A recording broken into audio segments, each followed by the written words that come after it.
actually the airport right there. This is Airport Road. It intersects with Upper Salem Church Rd. Before they put the airport here when I was a kid, the road went straight across. Now you have to go out and around the airport. But it went straight out to Camp Road, which is the next little bitty road. And it was called Camp Road because it was the prison that was out there, the chain gang, we called it, on Camp Road, right out the road there. And this is Upper Salem. Upper Salem Church Rd. Upper Salem. And you're going to show us the property line of William Marion Padgett's original property. Yep, tell me when you can see it here. All right. Let me pull up just a little bit more. Just tell me when to stop. Right there. Okay. With the corner of this fence in, there's a red streamer hanging there. There's a little iron stake at the bottom of that. That is the upper corner, well, not corner, but the upper line of William Marion Padgett's land. It went this way all the way back to the next road, which is Salem Church Rd. And it went this way almost to Fairmount Road. Not quite, but almost to Fairmount Road. So on both sides of the road here was The original land of William Marion Padgett. And then up on this hill. When I was a child, after Daddy came home from World War II, he bought a little piece of property up here from Grandpa and built a little house here. And it was right here on the top of this hill. We had a small 4-room house. It didn't even have a porch, just some rocks put there to step up into the house on. We had a living room and a little kitchen that you could eat in, and there was 2 bedrooms. And one was mine and my sister Janita's, and the other one was Mother and Daddy's. And every morning I would get up and I would come. This was a gravel road, or dirt road. Actually, it wasn't even gravel on it, I don't think, when I was a kid. And I would come down this road. This is when you were a little girl. When I was a little girl. At your grandma's house. To my grandma's house, which was right there. And this was the old barn. You can see it now. And all of this was pasture land then. All of this was cleared. It was pasture land. Grandpa had an old chicken house that wasn't even being used when I was a child right here, but he stored stuff in it. And my cousin Brenda and I liked to, all the boys, you know, my uncles weren't that much older than me. They'd smoke and they'd throw their cigarette butts down. And we'd pick up those butts and we'd smoke those butts. And sometimes we'd get a leaf or 2 and we'd, from their pack, and we'd actually roll them or roll up some tobacco. And one day me and Brenda was sitting here below this chicken house on this bank. There was some long grass on it. We were kind of hiding, and we were smoking some cigarette butts. I must have been about 3rd grade. And we caught the bank on fire. Oh no. And I said, run and get help, Brenda. And she said, no, you. And I'm, no, you, no, you. And neither one of us would go till the whole thing was ablaze. And Grandpa saw it and came running. And some of the guys, and they came and put the fire out and everything. But I got a spanking for that. I bet you did. I almost burned down the old chicken house and everything that was in it. Oh my goodness. And so the bottom of this hill, this is where your grandparents lived. This is where my grandparents lived when I was a child. And you would come to her house and she'd give you a We cookie. can put a picture of the old house in here. I've got some pictures of the old Okay, house. I'll put a picture there. And I stayed here with Grandma all the time. Love my grandma. And she would dress me up sometimes in her old clothes. I love dressing up in her old pocketbooks and high heels. She wore a size 5 shoe. I couldn't even wear a 5 when I was in the 5th grade, but back then I could wear her high heels.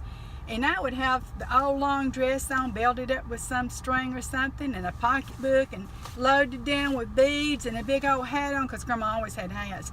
And have some of her high heels on, and I would traipse up and down this dirt road thinking I was Miss Tutti Frutti. And on this side of the road, the barn was right out there, and right here was a big cottonwood tree. There's the stump of it. They had to cut it down a couple of years ago. And Grandpa had a pig pen there. We'd climb up into that old cottonwood tree and slide down the tin roof on that pig pen. We'd sit there and eat apples, because there was apple trees right here near the barn. Not there, they've been gone a long time now, but I can't imagine why we wanted to sit there. There must have been a horrible odor, but you know, kids don't notice things like that, I don't think. And so Grandpa's garden was right there. In that clearing area? In that clearing area. There was less of a hump there. After Grandma had a chicken house up there, but after Charles moved here, he graded that and pushed it over, which makes it a little steeper there.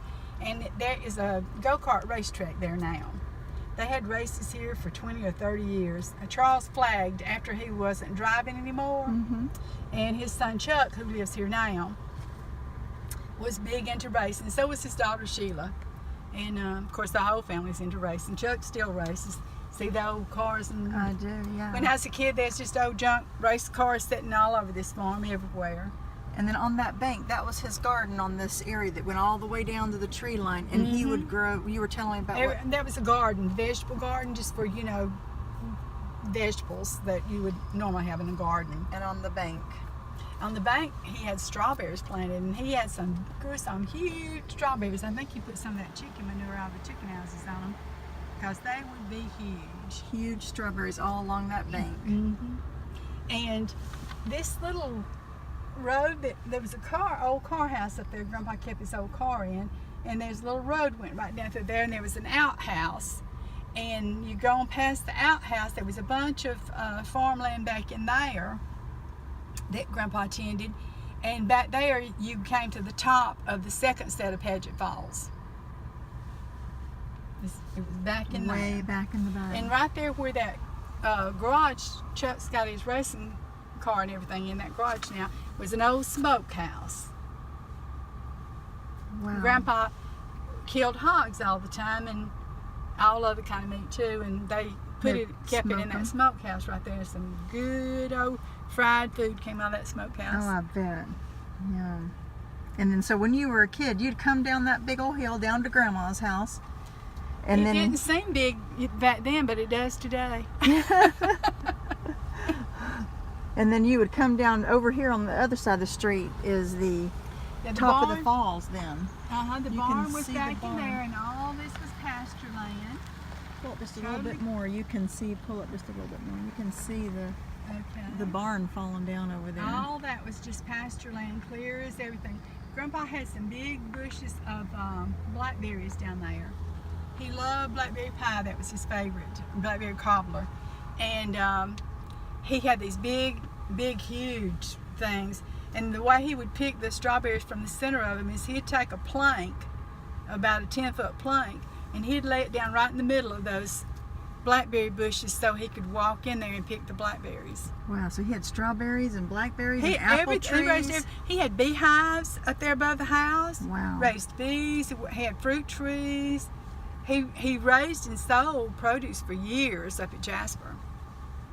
He'd take it to town on Saturday.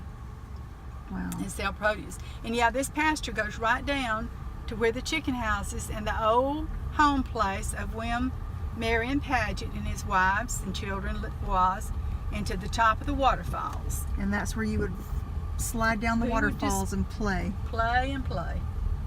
Continuing on down Upper Salem Church Rd, and around these steep curves and down this mountain.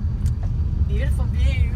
And as we go around this curve, here is the road that led out to Grandpa's chicken houses and to the old home place of William Marion Padgett. And that's the road that led to his primitive cabin. And then we're right past it here. You can see the waterfalls.